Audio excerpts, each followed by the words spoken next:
అయ్యా, దేవుడిచ్చిన ప్రసాదం అనుకుని నలుగురిని కన్నాను. ముగ్గురికి పెళ్లి చేయగలిగానయ్యా. ఈ ఊరు ఏమిచ్చినా మీరు తీసుకుంటారు కదయ్యా. ఇది మిగిలిపోయింది. తమరే ఏదో ఒకటి చెయ్యండి అయ్యా. అయ్యా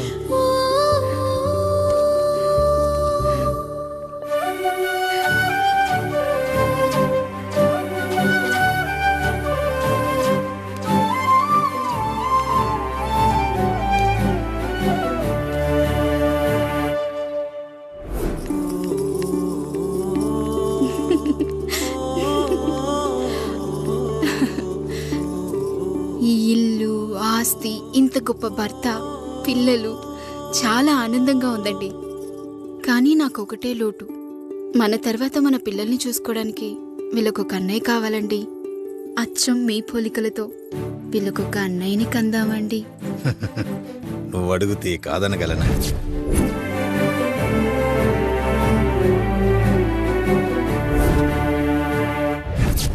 నానా రాయుడెక్కడా? ఇప్పుడే వస్తున్నాను నాన్న.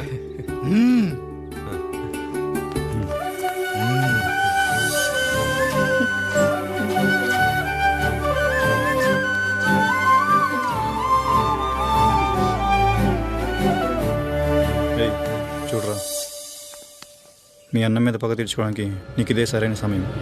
పర్లేదంటావా? ఏం పర్వాలేదు. అయ్యా, ఎరా రంగా, ఏం కావాలో అడగరా. నీకంటూ ఏమి ఇవ్వలేదు, నువ్వు ఏమి అడగలేదు. చెప్పరా. మా అన్నకు నాకు పడట్లేదయ్యా. తోడ పుట్టినవాడని చాలా సహించాను. అడ్డమైన దానాలు చేసి ఆస్తి మొత్తం పోగొట్టాడు. ఇప్పుడేం కావాలరా? కొద్దిగా ఈ కత్తి తీసుకొని వాడిని చంపి పెట్టండి అయ్యా.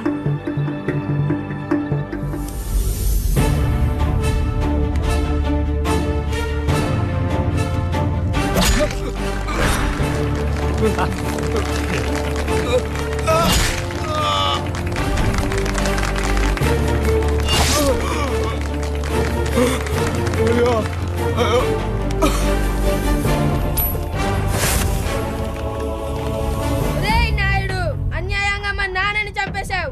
గుర్తుంచుకో, ఈ నాయుడి కొడుకు నీ కుటుంబం పాలిట సైనికుడిగా మారబోతున్నాడు. నిన్ను, నీ కొడుకుని, ఆడికి పుట్టబోయే కొడుకుని అందరినీ లేపేస్తా.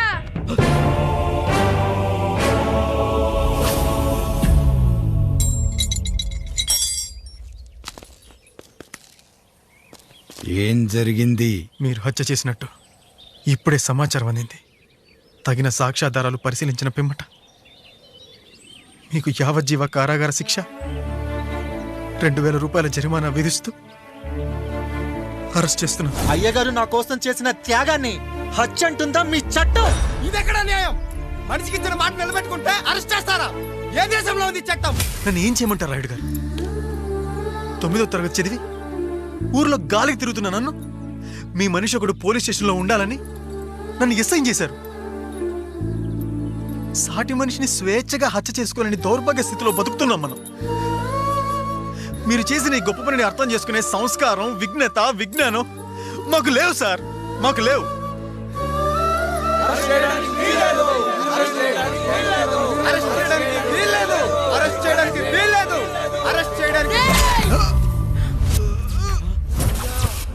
నాయుడు గారు,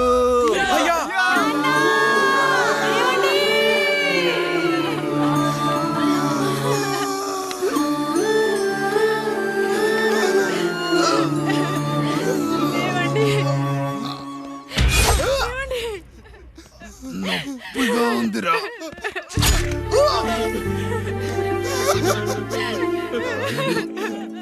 సుధా, నేను లేకుండా ఎలా ఉండగా? పర్వాలేదండి, బిడ్డలతో నేను ఉండిపోతాను. అయ్యో, ఈ పాడు సమాజం నిన్ను మనశ్శాంతిగా బతకనివ్వదు. ఇంతమంది పిల్లల్ని చూసుకుంటూ భర్త లేకుండా ఎలా బతకగలం?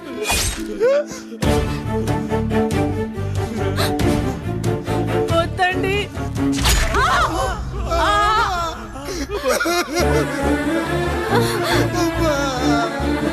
రాయుడు, బిడ్డలు జాగ్రత్త.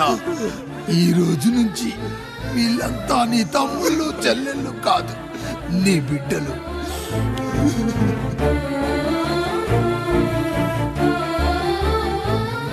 ఎక్కడికి వెళ్ళనురా. నీ కష్టం వస్తే ఒక్కసారి నాన్న అని పిలవరా. ఆ సమాధిలోంచి అయినా లేచొస్తా.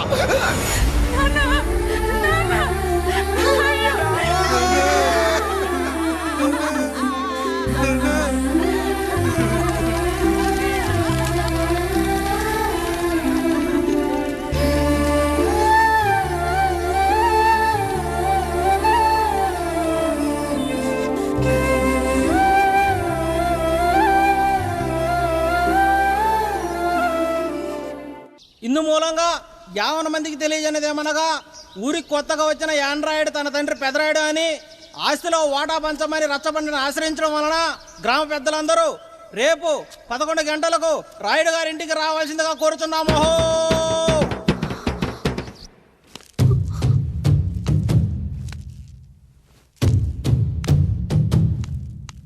ఎందుకొచ్చారు? తన తాత పాపారాయుడు గారు ఆస్తి తనకు కూడా కావాలంటూ పంచాయతీలో ఫిర్యాదు చేశాడయ్యా.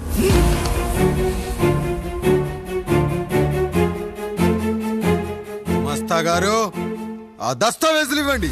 అయ్యా, మరి మా సంగతి ఏంటి? అడగరేంటి? అవునన్నయ్య. ఈరోజు మీ పన్మేష్ కొడుకొచ్చాడు, రేపు ఆ పాలదం కూతురు వస్తుంది. ఇలా వచ్చినోళ్ళంతా మీ సంతానమేని తెలిసాక అదిగో ఆ కాముడు చెప్పినట్టు మా ఆయన వాటా కిందో బాత్రూము, నాకో సబ్బు బిల్ల, నా పుట్టబోయే బిడ్డకో బొట్టు బిల్ల, ఇదే మిగులుతుంది. అయినా ఊరి జనాభా కన్నా అన్నయ్య పిల్లల సంఖ్య ఎక్కువైపోతుంది. వాళ్ళందరూ ఇంటి మీదకి వచ్చేలోపు మా ఆస్తి మాకు ఇచ్చేస్తే మా బతుకులు మేము బతికేస్తాంగా. అవునన్నయ్య, మా ఆస్తి మాకు కావాలంతే. ఎవరిని పట్టుకుని ఏం మాట్లాడుతున్నారయ్యా? ఉన్నప్పటి నుంచి ఆయన మిమ్మల్ని సాగుతూ ఉన్నారు. ఈరోజు పెరిగి పండయ్యాక మా దారి మేము చూసుకుంటాం అనడం న్యాయం కాదయ్యా, న్యాయం కాదు. ఏ ఆయన నీకో కొడుకునిచ్చాడా? వాడి పేరేంటి? ఐఫోనా? ఎరా, ఆస్తి కావాలా? 4 బ్రష్లతో తోముకుంటే ఎక్కడ విడిపోతామో అని నా బ్రష్ టూత్ పేస్ట్ నీకు త్యాగం చేసినప్పుడు అప్పుడు అడగాల్సిందిరా అన్నయ్య ఆస్తి కావాలి అని. ఎరా, నేను వాడిపారేసిన లంగోటాలు మార్చి మార్చి చొక్కాలు చేతిగుడ్డలుగా వాడారే, అప్పుడు అడగాల్సిందిరా అన్నయ్య ఆస్తి పంచు అని. నువ్వు 6 నెలల పసికందుగా ఉన్నప్పుడు పాల కోసం ఏడుస్తుంటే నిన్ను తీసుకెళ్లి పసుల దొడ్లో కట్టేశానే, అప్పుడు అడగాల్సిందిరా అన్నయ్య నాకు ఆస్తి కావాలి అని. మా తండ్రి గారు పాపారాయుడు పోలికలు నాకు, నా పోలికలు ఆండ్రాయిడ్కి. అసలు మా కుటుంబంలో ఏ పోలికలు లేని మీకు ఎందుకు ఇవ్వాలరా ఆస్తి? ఆస్తి లేదు, గీస్తి లేదు. Get out, get out, get out, get out, get out, get out అని నేను అనొచ్చు, కానీ అనగలనట్రా? అనలేను. ఎందుకంటే మీరంతా నా తమ్ముళ్ళు, నా చెల్లెళ్ళు. రక్తం తాగిన దోమ కూడా వెళ్ళేటప్పుడు కృతజ్ఞతగా ఏ మలేరియానో టైఫాయిడో వదిలి వెళ్తుంది. కానీ రక్తం పంచుకొని పుట్టిన మీరు ఈ అన్నయ్య కోసం ఆస్తి కూడా వదల్లేకపోతున్నారు కదరా. గుమస్తా గారు, నా యావదాస్తి నా తమ్ముళ్లకు చెల్లెళ్లకు వాళ్ళ పేర్ల మీద రాయండి. నాకు చిల్లి గవ్వ కూడా అక్కర్లేదు. ఇక ఈ ఇంటికి నాకు ఎటువంటి సంబంధం లేదు. లక్ష్మి, సావిత్రి, మీ చీరలు విప్పేయండి. ఇక్కడికి వచ్చేటప్పుడు ఏ చీరలు కట్టుకున్నారో వెళ్ళేటప్పుడు కూడా అదే చీరలు కట్టుకోండి. వెళ్ళిపోదాం. దస్తావేజులు తీసుకురండి.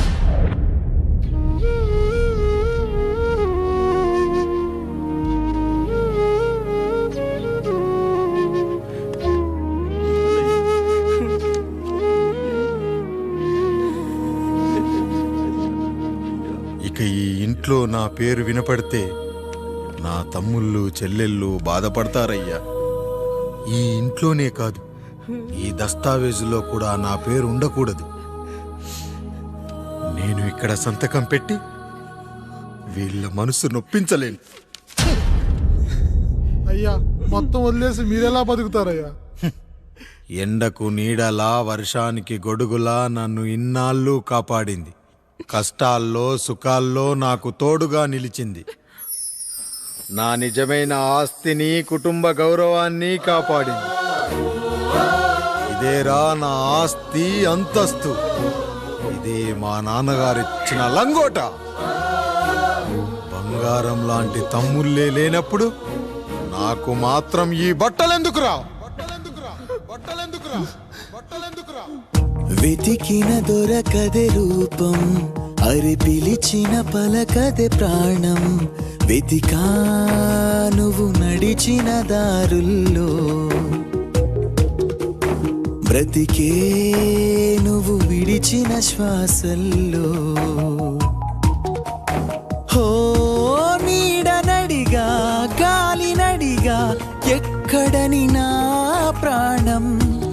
ఏరునడిగా ఊరునడిగా ఎందుకని మౌనం. బాధనను విడువనని తడిమినది వెంటపడి.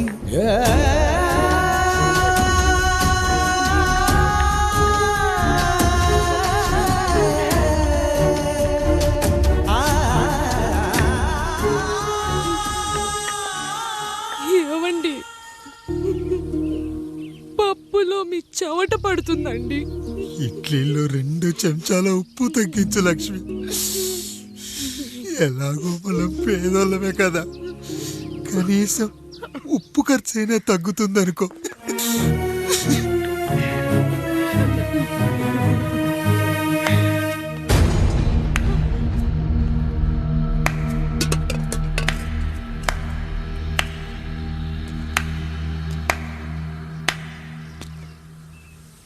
పప్పు రుబ్బుతున్నావా పెదరాయుడు? ఎవడికైనా చేసిన పాపం పండుతుంది అంటారు. నీకు మాత్రం అదిగో అలా పిండయింది. అరే రే రే రే రే, చేతి నిండా భార్యలు, ఇంటి నిండా బంధువులు, బీరువా నిండా డబ్బులు, ఊరి నిండా జనాలు. ఏరి ఎక్కడ? ఇంటర్వెల్ ముందు ఇంటర్ చదివే కుర్రాడు ఏదో ఆవేశంగా డైలాగులు చెప్పాడు, సెకండ్ హాఫ్ కు మర్చిపోతాడు అనుకున్నావు కదూ? మర్చిపోవడానికి నువ్వు నాకు ఇచ్చింది అప్పు కాదు, ద్రోహం. అమ్మ వచ్చిన ప్రతిసారి అడిగేవాన్ని, అమ్మా నాన్నెక్కడా అని. నీ గురించి తెలిసాక నీ ముందుకొచ్చా, నీ బ్రతుకుని ఇక్కడి దాకా తీసుకొచ్చా. పిక్చర్ అభి బాకీ హే మేరా పితాజీ. నిన్నిలాగే వదిలేస్తే ఈ ఆండ్రాయిడ్ తో వదలవు. సామ్సంగ్లు, హెచ్టీసీలు, లెనోవాలు అంటూ కనిపారేస్తూ మా అమ్మ లాంటోళ్ళ కోసం తిరుగుతూనే ఉంటావు.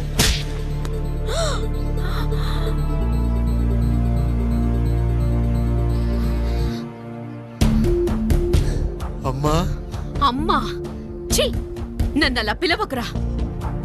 ఎవరిని పట్టుకొని ఎన్ని మాటలు అంటున్నావురా? రాయికి వరమిచ్చిన రాముడు దేవుడైతే, ద్రౌపదికి చీరిచ్చిన కృష్ణుడు దేవుడైతే, నాకు బిడ్డనిచ్చిన ఆయన కూడా దేవుడేరా.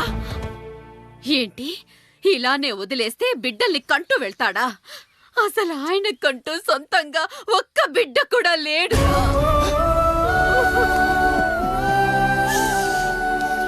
అసలు ఏం జరిగిందో తెలుసా? మీరుండండి అయ్యా, ఉండండి. మొదటి భార్యని చేసుకున్నాక పిల్లలు పుట్టలేదని రెండో పెళ్లి చేసుకున్నారు. ఆవిడకి పుట్టలేదు. మూడోసారైనా తగులుతుందనుకున్నాం, తనకే పుట్టలేదు. పిల్లల కోసం పెళ్ళాలని మార్చాడే కాని వాళ్ళని వదిలేయలేదురా. అదిరా మా పెద్దయ్య మనసు. ఆయన దగ్గర బాణం ఉంది కానీ లేదురా, అసలు నీ తండ్రి ఎవరో నీకు తెలుసా? తెలుసా? ఇదిగో ఈ కాముడేరా నీ తండ్రి. గేదె నల్లగా ఉన్నంత మాత్రాన పాలు తెల్లగా ఎలా ఉన్నాయనే కదరా నీ ప్రశ్న. దానికి సమాధానం చెప్పాలంటే, ఒక వర్షం కురిసిన రాత్రి నేను 9వ నెల బాలింతగా ఉన్నప్పుడు. పండు పండు, ఇదిగో. ఏమిటండి ఇది? నిద్రలేస్తే నేను, బయటికెళ్తే గంటోడు, పక్కకెళ్తే పాలేరు, ఎప్పుడూ తిరిగే తాయారు. రోజు మమ్మల్ని చూసి చూసి బిడ్డ కూడా జిడ్డు మొహం వేసుకుని పుడతాడేమో అని భయంగా ఉంది. కడుపులో ఉన్నప్పుడు మనం ఎవరి మొహాలైతే చూస్తామో అచ్చం వారి పోలికలతోనే పుడతారంటారు. పొరపాటున నా పోలికలతో పుడితే? అదేంటి కాముడు, నీకేం తక్కువ? జుట్టు ఉండాల్సిన చోట లేకుండా అవసరం లేని చోట విపరీతంగా పెరిగిపోతుంది. మనకు పుట్టబోయే బిడ్డ గొప్ప అందగాడై ఉండాలి. ఇదిగో రోజు ఈ దేవుడి ఫోటోలు చూడు, వాళ్ళలాగే అందంగా పుడతాడు. కడుపుతో ఉన్నప్పుడు ఎవరి ఫోటో చూస్తే ఆ పోలికలతో బిడ్డ పుడతాడా? కనిపించని దేవుడి పోలికలు నా బిడ్డకెందుకు? ఈ ఊరికి దేవుడు రాయుడు. నా బిడ్డ ఆయనలాగే పుట్టాలి, ఆయనలాగే పుట్టాలి.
ఏంటి పండు ఇలా వచ్చావు? అయ్యా, తప్పు జరిగిపోయింది పెద్దయ్య. ఏం జరిగింది? అసలే నువ్వు ఒట్టి మనిషి కూడా కాదు. ఒక్కసారి ఇటు చూడండి అయ్యా.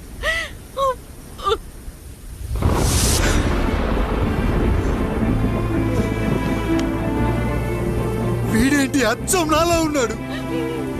అసలేంటి, ఎందుకు ఇలా జరిగింది?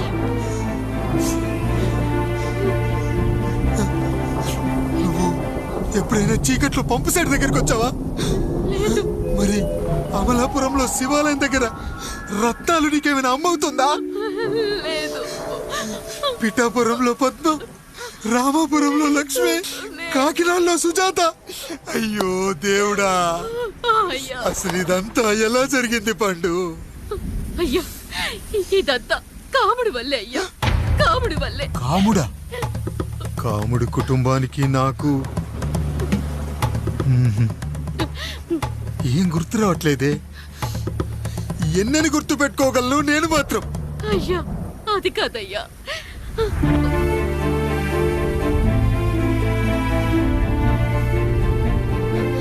అలా రోజు మీ ఫోటో చూసి చూసి అచ్చం మీలాగే పుట్టాడు. అయ్యో, నా పోలికతో బిడ్డ కావాలనుకోవడం ఏంటి పండు? నువ్విలా చేయడం ఏంటి పండు? పోలికల కోసం ఫోటోలు ఎందుకు చూసావు పండు? అందుకే కదయ్యా ముందు ఆ డైలాగ్ చెప్పాను, తప్పు జరిగిందని. ఇప్పుడు ఏం చెయ్యాలయ్యా? స్వచ్ఛమైన మన ప్రేమను ఈ పాడులోకం అర్థం చేసుకోదు. కనీసం మీ ఇద్దరి జీవితం బాగున్నా ఆనందపడేవని. వీణ్ణి ఇక్కడ ఉంచొద్దు పండు, బయటికి పంపించు.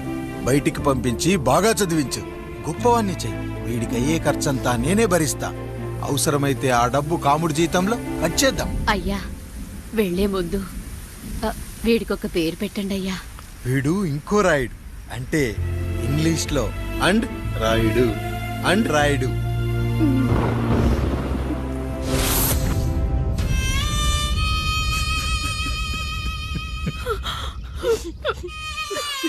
ఇది రా నీ కథ, నా గతం.